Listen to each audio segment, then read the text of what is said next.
The Woodbury County Board of Supervisors discussed possible future improvements to a large stretch of county road.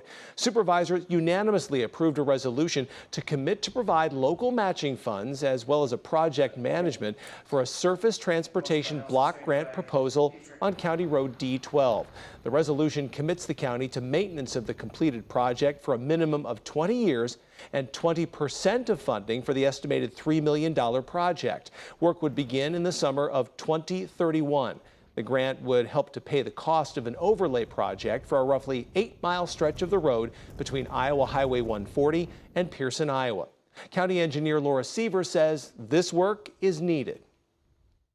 The last time this road was overlaid was over 20 years ago, and so when you're looking at 2031 funding, now we're looking at the road being 25 years old, and that's about the right time that we need to do a HMA overlay.